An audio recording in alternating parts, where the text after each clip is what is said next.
Bonsoir à tous nos auditeurs. Bonsoir et bienvenue sur Bonjour Casse Français. C'est un plaisir de vous retrouver ce soir. Aujourd'hui, nous allons parler d'un sujet qui concerne beaucoup de personnes dans le monde entier. Un sujet simple mais tellement présent dans notre quotidien. Exactement, Philippe. Nous allons discuter du café et du thé. Ces deux boissons que des millions de personnes consomment chaque jour. Ah oui, le café et le thé. Moi, je suis un grand amateur de café. Chaque matin, je ne peux pas commencer ma journée sans ma tasse de café bien chaud. Et moi, je préfère le thé. J'adore le thé vert, surtout l'après-midi. C'est une boisson qui me relaxe et me donne de l'énergie en même temps. C'est intéressant, Sophia. Donc, tu bois du thé tous les jours ? Oui, absolument. Je dirais que je bois au moins 3 ou 4 tasses de thé par jour. Le matin, je commence souvent avec un thé noir pour me réveiller. 3 ou 4 tasses, c'est beaucoup. Moi, je bois généralement 2 cafés par jour, un le matin et un autre vers 14 heures après le déjeuner. Et tu ne trouves pas que le café te rend nerveux parfois ? Beaucoup de gens disent que le café provoque du stress ou de l'anxiété. Honnêtement, non, je pense que tout dépend de la quantité. Si tu bois trop de café, oui, ça peut causer des problèmes. Mais 2 tasses, c'est raisonnable pour moi. Tu as raison, c'est une question de modération. Moi aussi, si je bois trop de thé, surtout du thé noir, je peux me sentir un peu agitée. Exactement. Mais dis-moi, pourquoi tu préfères le thé au café ? Qu'est-ce qui te plaît dans le thé ? Plusieurs choses, en fait. D'abord, je trouve que le thé a un goût plus délicat, plus subtil que le café. Et puis, il y a tellement de variétés différentes. C'est vrai. Il y a le thé vert, le thé noir, le thé blanc, le thé oolong, les tisanes. La liste est longue. Voilà. Et chaque type de thé a ses propres bienfaits pour la santé. Par exemple, le thé vert est riche en antioxydants. Le café aussi a des antioxydants, tu sais, et des études montrent que le café peut être bon pour le cœur et même pour le cerveau. Oui, j'ai lu ça aussi. Les deux boissons ont leurs avantages. Mais pour moi, le thé est plus doux pour l'estomac. Le café peut être un peu agressif. Ah, c'est un bon point. Certaines personnes ont effectivement des problèmes d'estomac avec le café, surtout si elles le boivent à jeun. Exactement. Moi, si je bois du café sans manger quelque chose avant, j'ai mal à l'estomac. C'est pour ça que je préfère le thé. Je comprends. Moi, j'ai de la chance. Mon estomac supporte bien le café. Même le matin avant le petit déjeuner. Tu es chanceux alors. Et dis-moi Philippe, tu aimes quel type de café ? L'espresso, le café au lait, le cappuccino ? J'adore l'espresso italien. Court, fort et intense. C'est mon préféré. Mais parfois, j'aime aussi un bon café au lait le matin. L'espresso, c'est vraiment concentré. Moi, je trouve ça trop fort. Quand je bois du café, ce qui est rare, je préfère un café allongé avec du lait. Chacun ses goûts. Et toi, quel est ton thé préféré ? Tu as mentionné le thé vert tout à l'heure. Oui, le thé vert est mon favori. Surtout le thé vert japonais, comme le sencha ou le matcha. J'aime aussi le thé vert au jasmin. Le matcha, c'est cette poudre verte qu'on utilise pour faire du thé, non ? J'ai vu ça dans des cafés modernes. Exactement. Le matcha est du thé vert en poudre. On le fouette avec de l'eau chaude. C'est délicieux et très bon pour la santé. Intéressant, je devrais peut-être essayer un jour. Mais bon, je reste fidèle à mon café pour l'instant. Et nos auditeurs, qu'est-ce que vous préférez ? Le café ou le thé ? Écrivez-nous dans les commentaires. On adore lire vos réponses. Oui, dites-nous aussi combien de tasses vous buvez par jour. Êtes-vous plutôt café du matin ou thé de l'après-midi ? Revenons à notre discussion. Philippe, tu penses que boire du café tous les jours peut devenir une dépendance ? Bonne question. Je pense que oui, ça peut devenir une habitude très forte. Moi par exemple, si je ne bois pas mon café le matin, j'ai mal à la tête. C'est un signe de dépendance, ça. La caféine crée une accoutumance. C'est pareil pour le thé, même si c'est moins fort. Tu as raison, mais je ne vois pas ça comme un problème. C'est une dépendance légère et agréable, tant que ça ne nuit pas à ma santé. Je suis d'accord. Ce n'est pas comme d'autres dépendances plus graves. Mais il faut quand même faire attention à ne pas en abuser. Absolument. Trop de caféine peut causer des problèmes de sommeil, de l'anxiété, des palpitations cardiaques. Et aussi de la déshydratation. Beaucoup de gens oublient que le café et le thé ont un effet diurétique. C'est vrai. Il faut boire de l'eau en plus.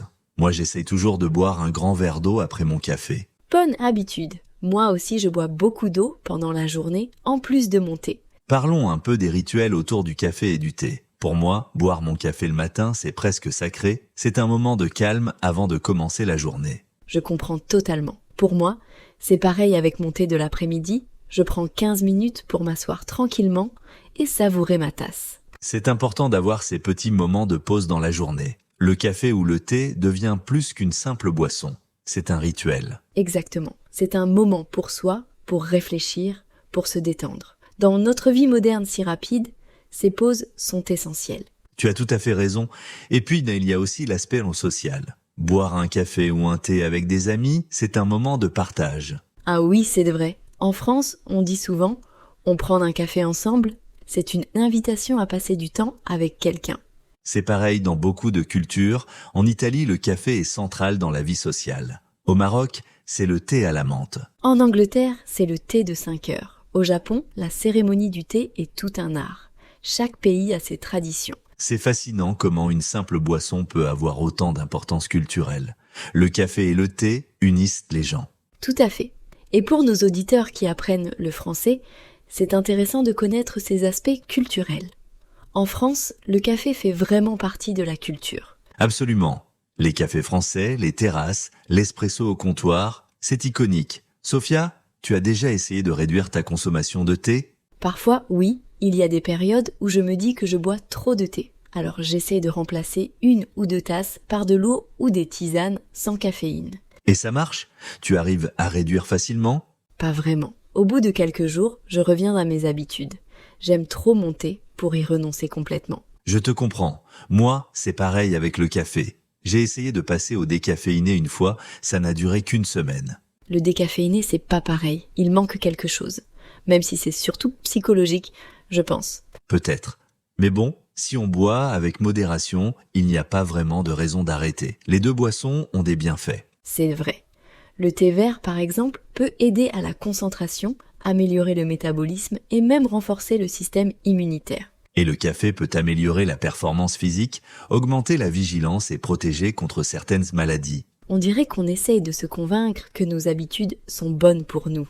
Peut-être un peu, mais les études scientifiques le confirment. En quantité raisonnable, le café et le thé sont bénéfiques. Tout est dans l'équilibre. Ni trop ni trop peu. Écoutez, chers auditeurs, quelle est votre relation avec le café ou le thé ? Oui, dites-nous dans les commentaires. Est-ce que vous pourriez passer une journée sans votre boisson préférée ? Moi, honnêtement, je pense que je pourrais, mais ce ne serait pas agréable. Je me sentirais un peu perdue sans mon thé. Pareil pour moi avec le café. Ce serait possible, mais pas agréable. Le café fait partie de ma routine quotidienne. Et puis, il y a le plaisir. Ce n'est pas seulement la caféine. C'est le goût, l'arôme, la chaleur de la tasse dans les mains. Absolument. L'odeur du café fraîchement préparé le matin, c'est merveilleux. Ça met de bonne humeur pour toute la journée. Pour moi, c'est le parfum du thé qui infuse. Chaque variété a son propre arôme. C'est relaxant et agréable. On est vraiment passionné par nos boissons. Mais c'est bien. C'est important d'apprécier les petits plaisirs de la vie. Exactement. La vie est faite de ces petits moments. Une tasse de thé ou de café peut transformer un moment ordinaire en moment spécial. Bien dit, Sophia. Maintenant, parlons un peu des alternatives. Il y a des gens qui ne boivent ni café ni thé. Qu'en penses-tu ? C'est un choix respectable. Certaines personnes préfèrent les infusions de plantes, comme la camomille, la verveine ou la menthe. Oui, les tisanes. Elles n'ont pas de caféine, donc elles sont bonnes pour le soir, avant de dormir. Exactement. Moi-même, le soir, je bois souvent une tisane plutôt qu'un thé. Sinon, j'ai du mal à m'endormir. C'est sage. Boire du café le soir, c'est une très mauvaise idée pour moi. Je resterai éveillé toute la nuit. Il y a aussi des gens qui boivent avec du chocolat chaud, du lait ou simplement de l'eau. Chacun trouve ce qui lui convient. C'est vrai. L'important, c'est de s'hydrater et de choisir des boissons qu'on aime. Mais pour nous, c'est clair, café et thé. Absolument. Bon, chers auditeurs, on aimerait savoir, à quel moment de la journée préférez-vous boire votre café ou votre thé ? Moi, c'est définitivement le matin. Le premier café de la journée, c'est le meilleur. Et vous ? Moi, j'aime le thé à tout moment, mais l'après-midi, c'est mon moment préféré. Entre 15h et 16h, c'est parfait. C'est intéressant. Beaucoup de cultures ont ce rituel de l'après-midi. Le tea time britannique, par exemple. Oui, c'est une belle tradition. Prendre une pause dans l'après-midi avec une tasse de thé et peut-être un biscuit ou un gâteau. Ça me donne faim maintenant. Un bon café avec un croissant le matin, c'est aussi délicieux. Ah, le petit déjeuner français classique. Café et croissant ou pain au chocolat. C'est un incontournable. Nos auditeurs qui apprennent le français, savez-vous que croissant vient du mot français pour la forme de croissant de lune ? C'est vrai. Et maintenant, cette viennoiserie est célèbre dans le monde entier, tout comme le café français. Revenons au sujet principal. Sophia, tu as parlé des bienfaits du thé pour la santé. Mais il y a aussi des aspects négatifs. Comme pour tout, oui, si on boit trop de thé, surtout du thé noir, ça peut diminuer l'absorption du fer dans le corps. Ah, je ne savais pas ça. C'est important, surtout pour les personnes qui ont des carences en fer. Exactement. C'est pourquoi il est recommandé de ne pas boire de thé juste après les repas, mais plutôt entre les repas. Intéressant. Pour le café, le principal problème, c'est l'acidité. Ça peut aggraver les reflux gastriques chez certaines personnes. Oui, et aussi tacher les dents. Le café et le thé peuvent tous les deux laisser des taches sur l'émail des dents. C'est vrai. Il faut se brosser les dents régulièrement et peut-être boire de l'eau après pour rincer. Bonne idée. Malgré ces petits inconvénients, je pense que les avantages l'emportent largement, tant qu'on consomme avec modération. Je suis d'accord. La modération est la clé. 2 à 3 tasses par jour, c'est généralement considéré comme sûr et bénéfique. Voilà, ni trop, ni trop peu. L'équilibre parfait. Bon, Philippe, si tu devais choisir une seule boisson pour le reste de ta vie, ce serait quoi ? Oh, quelle question difficile. Mais honnêtement, je choisirais le café. C'est ma passion. Et toi ? Pour moi, ce serait le thé sans hésitation. Je ne pourrais pas vivre sans mon thé quotidien. On est vraiment fidèles à nos préférences. Et vous, chers auditeurs, café ou thé pour toute la vie ? Dites-nous dans les commentaires. C'est une question amusante, mais elle montre à quel point ces boissons sont importantes pour nous. Elles font partie de notre identité.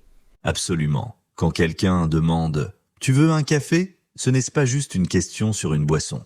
C'est une invitation au partage. C'est vrai. Et dans le monde professionnel aussi, les pauses café ou thé sont des moments importants pour socialiser avec les collègues. Exactement. Combien de décisions importantes ont été prises autour d'une tasse de café ? Combien d'amitiés ont commencé dans un café ? C'est un bon point. Les cafés et les salons de thé sont des lieux de rencontre, de discussion, d'inspiration depuis des siècles. Les grands penseurs, les artistes, les écrivains se retrouvèrent dans les cafés pour échanger des idées. C'est une tradition magnifique. Absolument. À Paris, les cafés historiques comme le Café de Flore ou les Deux Magots ont accueilli des personnalités célèbres. Sartre, Simone de Beauvoir, Hemingway, ils passaient des heures dans ces cafés à écrire et discuter. C'est fascinant. Le café et le thé ne sont pas juste des boissons. Ils sont liés à l'histoire, à la culture, à la créativité. Exactement. Bon, je pense qu'on a bien exploré ce sujet aujourd'hui. Qu'en penses-tu, Sophia ? Oui, on a couvert beaucoup de points intéressants. Les bienfaits, les inconvénients, les traditions, les préférences personnelles. Et surtout, dès on a partagé notre passion pour ces 2 boissons merveilleuses, j'espère que nos auditeurs ont apprécié notre discussion. Moi aussi. N'oubliez pas de nous dire dans les commentaires quelle est votre boisson préférée et pourquoi. Oui, et si vous avez des rituels spéciaux autour du café ou du thé, partagez-les avec nous. On adore découvrir vos habitudes. C'est aussi une excellente façon de pratiquer votre français écrit. Alors n'hésitez pas à écrire, même si vous faites des erreurs. L'important, c'est de pratiquer. Et nous lisons tous vos commentaires avec plaisir. Merci de nous écouter sur Bonjourcast français. Merci à tous nos fidèles auditeurs. Continuez à apprendre le français, continuez à nous écouter et surtout, continuez à savourer votre café ou votre thé. Exactement. Profitez de ces petits plaisirs de la vie. À très bientôt pour un nouveau sujet passionnant. Bonne soirée à tous et à bientôt. Au revoir et bonne soirée.